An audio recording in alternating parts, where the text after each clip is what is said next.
দিন ধরেই যেহেতু বৃষ্টি পড়ছে আর ওয়েদার প্রচণ্ড ঠান্ডা, তাই খিচুড়ি খেতে খুবই ইচ্ছে করছিল। তাই আম্মুকে বললাম, আম্মু তোমার হাতে স্পেশাল ভুনা খিচুড়িটা তৈরি করো তো। তাই আম্মু রান্নার প্রস্তুতি শুরু করে দিল। মুগ ডাল ভিজালো, বুটের ডাল ভিজালো, বাটায় মশলা বাটলো। আম্মুর হাতের এইরকম ভুনা খিচুড়িটা আমার খুব পছন্দ। আম্মু অনেক সুন্দর করে ভুনা খিচুড়িটা তৈরি করে। খিচুড়ির সাথে আজকে একটু মাংস খেতে ইচ্ছা করছিল, তাই আম্মু মুরগি বের করে ধুয়ে নিচ্ছিল। আল্লাহ তাআলা দুনিয়ার প্রত্যেকটা মাকে নেক হায়াত দান করুক, অনেক ভালো রাখুক, অনেক সুস্থ রাখুক। এদিকে আম্মু মাটির চুলায় জাল ধরালো, তারপর মাংসটা রান্না করবে এখন, তারপরে খিচুড়িটা রান্না করবে। আমার তো জাস্ট ভাবতেই জিভে জল চলে আসতেছিল, কখন খাবো কখন খাবো।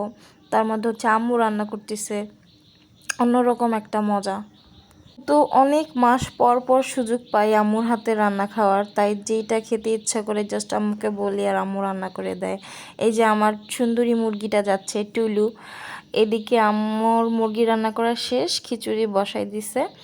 তো 2 পদের ডাল আর আম্মুর হাতের বাটা স্পেশাল মশলা দিয়ে একদম মাখা মাখা খিচুড়িটা তৈরি করবে আজকে। এদিকে আম্মু ডাক দিয়ে বলতেছে খিচুড়ি হয়ে গেছে দেখো। এই যে আমি খিচুড়ি ঢাকনাটা উঠালাম, জাস্ট গরম একটা ধোঁয়া বের হচ্ছে, এত সুন্দর একটা স্মেল আসতেছিল। তারপরে এই তো আমাদের মুরগির একটু ঝোল রাখতে বলছি, যেহেতু খিচুড়ির সাথে একটু ঝোল দিয়ে খেতে বেশি ভালো লাগে, আলু দিয়ে খেতে ভালো লাগে।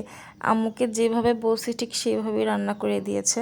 তো আমি জাস্ট দেরি করলাম না, একটু শসা লেবু কেটে জাস্ট প্লেটে নিয়ে নিলাম খিচুড়িটা।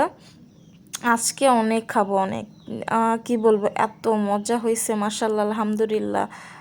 জানি না আর কতদিন এভাবে আম্মুর মজার মজার হাতের রান্না খেতে পারবো। তারপরে তো আবার নিজেই রান্না করে খেতে হবে। অনেক মিস করবো আম্মুর হাতের রান্নাগুলা। Thanks for watching. আর সকলের মার জন্য অনেক অনেক ভালোবাসা।